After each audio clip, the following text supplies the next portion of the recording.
2022년 9월 29일 말씀 창세기 29장 15절에서 30절.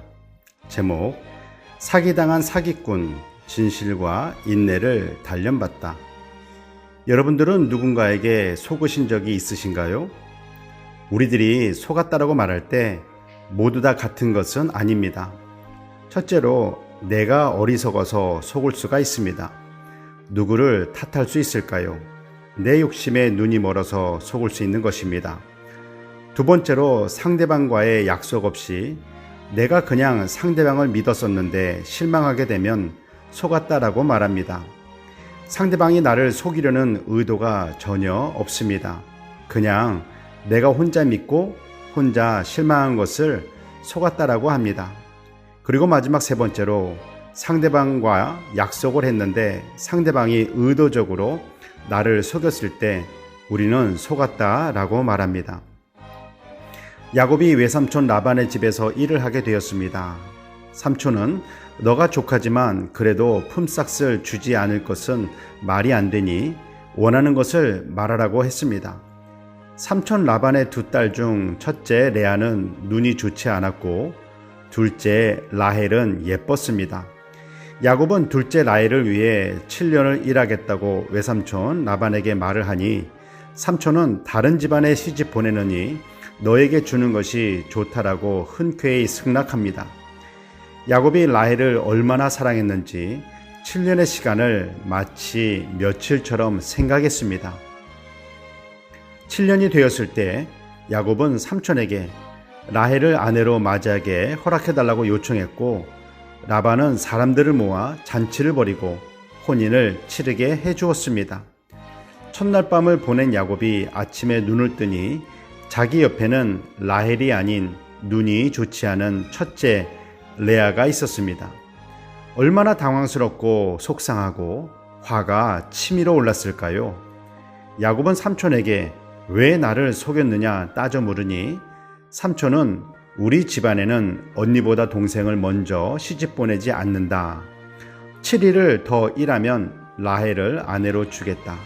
그러나 7년을 더 나를 위해 일해야 할 것이다 라고 말했고, 야곱은 삼촌의 말을 받아들였습니다. 외삼촌 라반이 처음부터 야곱을 속이려 한 것인지 중간에 마음이 변한 것인지 정확히 알 수는 없지만 라반이 조카 야곱을 속인 것은 분명합니다. 누군가를 속이는 것은 진실이 없는 거짓을 말해야 합니다. 속이는 정도에 따라서 진실과 거짓이 뒤섞일 수 있습니다. 진실이 뒤섞여 있다 해도 그 말은 진실이 될 수 없습니다. 의도성을 가지고 거짓을 말하는 것은 정말 나쁜 죄입니다. 삼촌이 조카 야곱을 속였습니다. 그러고 보니 야곱도 아버지 이삭을 의도성을 가지고 속였습니다. 야곱이 삼촌 라반에게 속임을 당한 그 원인은 야곱이 심은 거짓의 열매라 할 수 있습니다. 하나님께서 세우신 원칙은 심은 대로 거두는 것입니다. 우리가 알아야 할 것은 열매가 심는 씨앗을 결코 앞서지 못한다는 것입니다. 진실함과 믿음으로 심었는데 지금 열매가 보이지 않아서 낙심하지 말고 믿음으로 기다려야 합니다. 거짓을 심었는데 지금 거짓의 열매가 없다고 해서 내가 괜찮은 것으로 착각해서도 안 됩니다.